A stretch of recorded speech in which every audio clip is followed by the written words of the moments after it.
வணக்கம் ஃப்ரெண்ட்ஸ். இப்போது Vivo y22 மொபைலுக்கு டிஸ்பிளே எப்படி மாற்றலாம் அப்படிங்கிறத பார்க்கலாம். பாருங்கள் எப்படி உடைஞ்சிருக்கு அப்படின்னு. இந்த மொபைல் மாடல் பேக் டோர் பின்னாடி இருக்கிற அந்த டோரை கழட்டிட்டு அதுக்கப்புறம் ஸ்க்ரூ இருக்கும், அதை கழட்டிட்டு அதுக்கப்புறம் தான் நீங்கள் பேனலில் கழட்ட முடியும். அதனால் இந்த டோரை நம்ம ஹீட் பண்ணி எடுக்கலாம். போன வாட்டி நான் ஒரு சர்வீஸ் பண்ணியிருந்தேன். அந்த சர்வீஸில் இப்படி தான் நம்ம பேக் டோர் எடுக்க வேண்டியதாகிடுச்சு. அப்போது நான் எடுக்கும்போது பின்னாடி உள்ள அந்த ஸ்டிக்கர் பிளாஸ்டிக் தனியாக வந்துடுச்சு. ஸ்டிக்கர் அந்த மொபைலில் ஒட்டிடுச்சு. திரும்ப அந்த ஸ்டிக்கரை ரிமூவ் பண்ணிவிட்டு அதுக்கப்புறம் புது டோர் வாங்கி போட வேண்டியதாகிடுச்சு. ஏன் அப்படின்னா சரியாக ஹீட் கொடுக்காம நான் கவனம் இல்லாமல் அதை பண்ணிட்டேன். அதனால் அப்படி ஆயிடுச்சு. அதனால் இப்போது ஒவ்வொரு இடத்துலையுமே தனிப்பட்ட முறையில் ஹீட் பண்ணி எடுக்க. இங்கே பாருங்கள், இது ஃபிங்கர் பிரிண்ட் ஸ்ட்ரிப்பு. இந்த ஃபிங்கர் பிரிண்ட் ஸ்ட்ரிப் இந்த டோருக்கு வெளியே சும்மா இருக்கும், ஒரு ப்ரொடக்ஷனும் இல்லாமல் சும்மா இருக்கும். இப்போ கழட்டின அப்புறம் பாருங்கள் அது எப்படி இருக்குது அப்படின்னு. ஒரு டேப் கூட போடாமல் அது பாட்டுக்கு தனியாக இருக்கும். நம்ம இப்படி அந்த டோரை கழட்டும் போது அந்த ஸ்ட்ரிப்பில் பட்டு ஃபிங்கர் பிரிண்ட்டு நமக்கு டேமேஜ் ஆயிரும், பிஞ்சிரும், கனெக்ஷனே போயிடும், இந்த மாதிரி ஏதாவது ஒன்று ஆயிரும். ஸோ அந்த ஃபிங்கர் பிரிண்ட் வர்ற இடத்துல மட்டும் நீங்கள் அதை பண்ண வேண்டாம். ஹீட் பண்ணவோ அந்த பக்கத்தில் எதுவும் கொண்டு போக வேண்டாம். நீங்கள் அதை சுற்றி பண்ணுங்கள். இப்போ நான் அதை ஓப்பன் பண்ணதான் ஃபிங்கர் பிரிண்ட் எப்படி இருக்குதுன்னு பாருங்கள். இங்கே பாருங்கள், ஒரு ப்ரொடக்ஷனும் இல்லாமல் அது வாட்டில் இருக்குது. அதனால் நீங்கள் ஏதாவது நைஃபோ இல்லை ஓப்பனரோ கொண்டு போனீங்க அப்படின்னா கண்டிப்பாக டேமேஜ் ஆயிரும். ஸோ ஃபிங்கர் பிரிண்ட் இருக்கிற இடத்துக்கிட்ட மட்டும் இந்த ஹீட் பண்ணவோ இந்த நம்ம ஓப்பனரை கொண்டு போகாதீங்க. இப்போ எல்லா ஸ்க்ரூவையும் கழட்டிட்டு நம்ம பேனலில் தனியாக கழட்டிக்கலாம். கழட்டதுக்கு முன்னாடி ஃபிங்கர் பிரிண்ட் ஸ்ட்ரிப்பை கழட்டிட்டு அதுக்கப்புறம் நீங்கள் கழட்டிட்டு பேனல் கழட்டுற மாதிரி இருந்தால் அப்படி பண்ணுங்கள். இல்லைன்னா பேனலில் கழட்டும் போது கொஞ்சம் பொறுமையாக கழட்டுங்க. ஏன்னா ஃபிங்கர் பிரிண்ட் ஸ்ட்ரிப் இருக்குது. ஸோ எவ்வளோ முடியுமோ அவ்வளோ பொறுமையாக கழட்டுங்க. எனக்கு ஒரு தடவை ஃபிங்கர் பிரிண்ட் கட்டாக இருக்குது. திரும்ப நான் ஆர்டர் போட்டு வாங்கி கஸ்டமர்களை கொடுக்கறதுக்கு 2-3 நாளுக்கு மேலே ஆயிடுச்சு. ஸோ இந்த மாடலில் நீங்கள் கவனிக்க வேண்டிய முக்கியமான விஷயம் ஃபிங்கர் பிரிண்ட் தான். சைடில் இருக்கும்போது நம்ம பேனலில் இப்படி கழட்டும் போது நம்ம பட்டன் இருக்க சைடு கொஞ்சம் மெதுவாக தான் பண்ணணும். பாருங்கள், ஃபிங்கர் பிரிண்ட்டை பாருங்கள் எங்கே இருக்குது அப்படின்னு. நீங்கள் மெதுவாக எடுங்க. பட்டன் இருக்கிற சைடு பேனலை கழட்டும் போது நம்ம ஓப்பனரை ரொம்ப ஸ்ட்ராங்காக உள்ளே கொண்டு போயிடக்கூடாது. மெதுவாகவே உள்ளே கொண்டு போய் பேனலில் கழட்டணும். பேட்ரிக்கு இந்த மாதிரி 2 சைடும் டேப் கொடுத்துருப்பாங்க. இந்த பக்கம் இப்போ கீழே, அதுக்கப்புறம் அந்த சைடும் கொடுத்துருப்பாங்க. அதையும் தனியாக எடுத்துருங்க. ரிமூவ் பண்ணிவிட்டு அந்த நம்ம கை வச்சு பிடிச்சி இழுக்கிறதுக்கு ஒரு இடம் கொடுத்துருப்பாங்க. அந்த இடத்த வச்சு கொஞ்சம் ஸ்ட்ராங்காக பிடிச்சி எடுத்திங்கன்னா வந்துடும். இப்போ பாருங்கள், அவ்வளோதான். நம்ம இப்படி ஸ்ட்ராங்காக அழுத்தோம் அப்படின்னா வந்துடும். இதுக்கு நீங்கள் தனியாக ஹீட் அப்ளை பண்ணவோ இல்லை உள்ளே எதுவும் வச்சு எடுக்கணும் அப்படின்னு அவசியம் இல்லை. பாருங்கள், ஃபிங்கர் பிரிண்ட் ஸ்ட்ரிப்பு நார்மலாக இருக்கிறத விட கொஞ்சம் உயரத்தில் இருக்குது. ஸோ அதனால் நீங்கள் கொஞ்சம் கவனமாக நீங்கள் டிஸ்பிளே வாங்கும்போது ஒரு வாட்டி வச்சு செக் பண்ணிவிட்டு எடுங்க. எவ்வளோ டைட்டாக இருக்குதுன்னு பாருங்கள். முடிஞ்ச அளவுக்கு கொஞ்சம் கொஞ்சமாக எடுங்க. ஏன்னா அந்த ஸ்டிக்கர் நமக்கு டேமேஜ் ஆகிடக்கூடாது. மெதுவாக எடுத்துட்டு இப்போது நம்ம டிஸ்பிளே தனியாக பிரிக்கணும். பாருங்கள், பிரித்தாச்சு. இது எப்படி இருக்குது அப்படின்னா ரொம்ப நொறுங்கி இருக்குது. அதனால் ஹீட் கொஞ்சம் நிறையா கொடுத்துட்டு அந்த கிளாஸ் பாடி எதுவும் நம்ம கையில் டேமேஜ் பண்ணிடாமல் பார்த்துக்கணும். அதனால் முடிஞ்ச அளவுக்கு ஹீட் பண்ணதை கொஞ்சம் அதிகமாகவே அந்த உடஞ்ச இடத்துலலாம் கொஞ்சம் அதிகமாகவே ஹீட் பண்ணுங்கள். நமக்கு ஓப்பனர் வைக்கிறதுக்கும் கொஞ்சம் நல்லா வசதியாக இருக்கும். ஏன்னா நான் ரொம்ப ஸ்லோவாக பண்ணேன் வீடியோக்காக. இதை நான் ரொம்ப ஸ்பீட் பண்ணியிருக்கேன். நீங்கள் பண்ணும்போது ஸ்லோவாக பண்ணுங்கள். கேமரா இருக்கிற இடத்தையும் அந்த ஸ்பீக்கர் கிட்ட இருக்கிற இடத்தையும் கொஞ்சம் கவனமாக நீங்கள் பண்ணி எடுக்கணும். பாருங்கள், முடிஞ்ச அளவுக்கு பொறுமையாக எல்லா இடத்துலையும் ஹீட் படுற மாதிரி பண்ணுங்கள். அப்படின்னா தான் அந்த டிஸ்பிளேயில் இருக்கிற கம்மாவது க்ளூவாக நல்லா உருகிரும். நம்ம ஓப்பனர் வச்சு எடுக்கும்போது ஈஸியாக வந்துடும். பாருங்கள், நான் இப்போ ஹீட் பண்ணிட்டேன். இப்போது அந்த நைஃபை வச்சு அந்த உடஞ்ச பீங்காய் எங்கே உடஞ்சிருக்கோ கிளாஸு அங்கே வச்சு எடுக்க. அப்படின்னா தான் கொஞ்சம் ஈஸியாக நமக்கு எடுக்கிறதுக்கு இடம் கிடைக்கும். பாருங்கள், வச்சாச்சு, எடுத்துக்கிட்டு இருக்கேன்.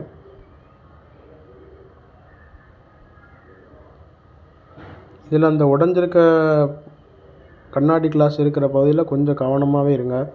இல்லைன்னா நம்ம கையில் எதாவது டேமேஜ் ஆயிரும்.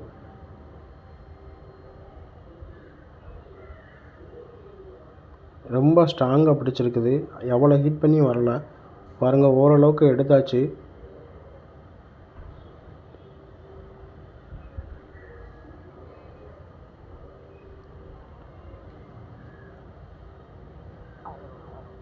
அவ்வளோதான், பிரிச்சிருக்கிற இடத்த டிஸ்பிளே எங்கே ஒட்டியிருப்பாங்களோ அந்த இடத்த பார்த்தாச்சு. ஸோ அந்த அட்டை மூலியமாக அதை நம்ம எடுத்துடலாம். இப்போது அந்த கேமரா கிட்ட ஸ்பீக்கர் கிட்ட ரொம்ப ஸ்ட்ராங்காக பிடிச்சிருக்கு. இப்போ ஹீட் பண்ணி எடுத்தோம்னா ஈஸியாக வந்துடும். ஆனால் ஹீட் பண்ணோம் அப்படின்னா அந்த ஸ்பீக்கர் கிரிட்டுகளையும் அந்த கம்மு ஒட்டியிருப்பாங்க, அதுக்கு மெல்ட் ஆயிரும். ஸோ அந்த ஸ்பீக்கர் கிட்ட தனியாக வந்துடும். அதனால தான் எவ்வளோ கஷ்டப்பட்டனாலும் அந்த இடத்துல நான் ஹீட் பண்ணலை, ஹீட் பண்ணாமல் எடுக்கேன். நீங்களும் முடிஞ்ச அளவுக்கு அந்த ஏரியாவுக்குள்ள நீங்கள் கொண்டு போவது ப்ளோயரை கொண்டு போவது வேண்டாம். முடிஞ்ச அளவுக்கு நீங்கள் பொறுமையாகவே எடுங்க. ஸ்பீக்கர் கிட்டக்கு எந்த டேமேஜ் ஆகிடக்கூடாது. பாருங்கள், எடுத்தாச்சு. இப்போ நம்ம அந்த இடத்த ஃபுல்லாக க்ளீன் பண்ணிடணும். எப்போ நீங்கள் எந்த பொருள் மாற்றினாலும் சரி, அந்த பொருளை ரீப்ளேஸ் பண்ணுறதுக்கு முன்னாடி நல்லா க்ளீன் பண்ணிடுங்க. அப்போ தான் எந்த விதமான ஒரு கேப்பும் இருக்காது. இல்லைன்னா நம்ம டிஸ்பிளேயில் இருக்க எல்இடியோ எல்சிடியோ அந்த லைட்லாம் வெளியில் தெரியும். அது ஒரு அன்கம்ஃபர்டபுளாக இருக்கும். நம்ம யூஸ் பண்ணதுக்கோ கஸ்டமர் யூஸ் பண்ணுறதுக்கோ அவங்க எங்கேயும் கொண்டு போகிறதுக்கோ கொஞ்சம் பயமாக இருக்கும். ஸோ எல்லா இடத்தையும் நல்லா க்ளீன் பண்ணிடுங்க. ஒரு 5 நிமிஷம் 10 நிமிஷம் ஆனாலும் பரவாயில்ல, பொறுமையாக இருக்கிற எல்லா இடத்துலையும் ஃபுல்லாக இருக்கிற கம்மு எல்லாத்தையும் க்ளீன் பண்ணிடுங்க. பாருங்கள், நான் வீடியோவில் அங்கே வச்சு பண்ணுறது ரொம்ப கஷ்டமாக இருந்துச்சு. அதான் தனியாக எடுத்து க்ளீன் பண்ணிட்டேன். க்ளீன் பண்ணி இவ்வளோதான் இருக்குது. நீங்களும் சரியாக கொஞ்சம் க்ளீன் பண்ணிடுங்க. இதான் புது டிஸ்பிளே வாங்கியாச்சு. இப்போ வச்சு ஒரு வாட்டி செக் பண்ணிடலாம். இது நார்மலாக டிஸ்பிளே இருக்கிற இடத்த விட கொஞ்சம் மேலே இருக்குது. அதனால் கவனமாக மாட்டுங்க.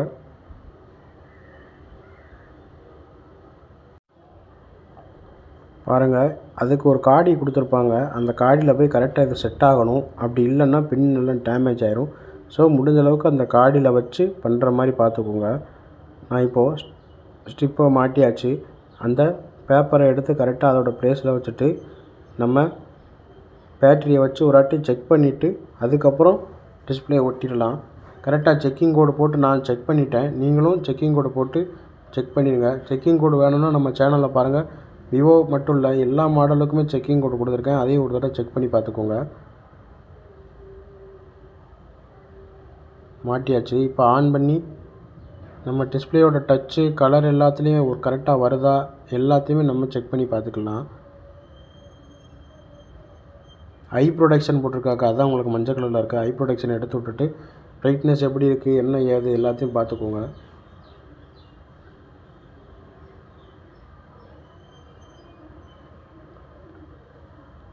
ஓகே, நான் வீடியோக்காக இவ்வளோ மட்டும் செக் பண்ணியிருக்கேன். நீங்கள் எல்லா ஆப்ஸையும் எல்லா இடத்துக்கும் கொண்டு போய் ஓப்பன் பண்ணி எல்லாத்தையுமே ஒரு 5 நிமிஷம் 10 நிமிஷம் நேரம் ஒதுக்கினாலும் டிஸ்பிளேயை 2-3 தடவை ஆன் பண்ணி ஆஃப் பண்ணி எல்லாத்தையும் ப்ராப்பராக செக் பண்ணிக்கோங்க. இப்போது நம்ம டிஸ்பிளேயை கழட்டிட்டு கம்மை ஊற்றிட்டு டிஸ்பிளேயை ஒட்ட ஆரம்பிச்சிடலாம். முடிஞ்ச அளவுக்கு இன்னொரு வாட்டியும் க்ளீன் பண்ணிடுங்க. பேஸ்ட் அப்ளை பண்ணலாம்.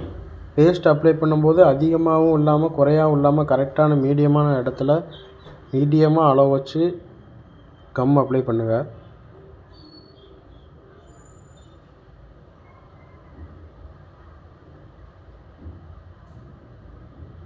அவ்வளோதான், கம் அப்ளை பண்ணியாச்சு. இப்போது டிஸ்பிளேயை நம்ம கரெக்டாக இடத்துல உட்கார வச்சிடலாம்.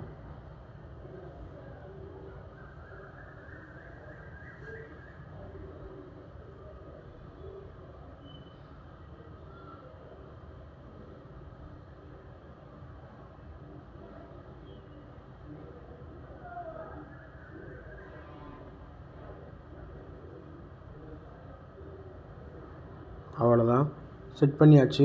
இப்போது ஃப்ரேமோட டிஸ்பிளே கரெக்டாக இருக்கா அப்படிங்கிறத எல்லா கார்னர்லேயும் ஒரு வாட்டி நீங்கள் கையை வச்சு செக் பண்ணிக்கோங்க. அந்த ஸ்பீக்கர் கிரிட்டு கரெக்டாக இருக்கா, கேமராலாம் கரெக்டாக ஃபிட்டாக இருக்கா, எதுவும் மேலே கீழே ஏறி இருக்கா இறங்கியிருக்கா அப்படிங்கிறத பார்த்துக்கோங்க. நான் டிஸ்பிளே ஸ்ட்ரிப்பை மாட்டியாச்சு. இப்போ கரெக்டாக அதோடய ஸ்டிக்கரை பேட்ரி ஸ்டிக்கரை அதோடய இடத்துல வச்சுட்டு அதுக்கப்புறம் பேட்டரியை கனெக்ட் பண்ணிக்கலாம்.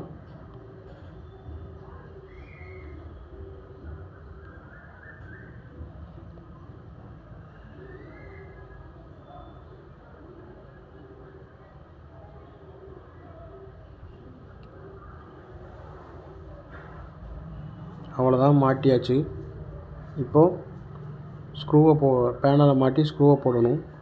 ஃபிங்கர் பிரிண்ட்டு ஃபஸ்ட்டே நம்ம மாட்டணும். நீங்கள் மேலே உள்ள கப்பை மாட்டிட்டு ஃபிங்கர் பிரிண்ட் மாட்டக்கூடாது. எல்லாத்தையும் ஒரு தடவை நல்லா டைட் பண்ணி விட்டுட்டு அதுக்கப்புறம் ஃபிங்கர் பிரிண்ட்டை மாட்டுங்க.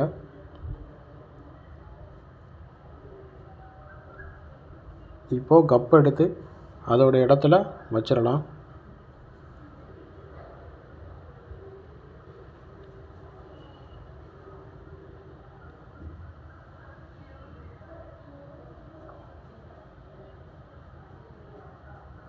அவ்வளோதான்.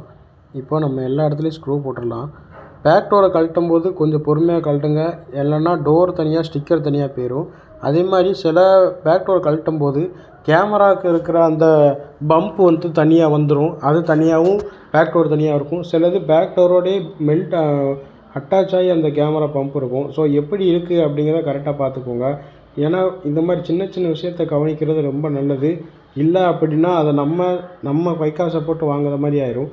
வாங்கினா கூட பரவாயில்ல, கிடைக்காத மாடல்களுக்கு கஸ்டமர்கிட்ட நம்ம கொஞ்சம் பதில் சொல்ல வேண்டியது மாதிரி ஆயிரும். பாருங்கள், இப்போ எல்லா ஸ்க்ரூவையும் போட்டாச்சு. அதுக்கப்புறம் தனியாக நீங்கள் கம் போட்டு அந்த பேக் டோரை ஒட்டணும்.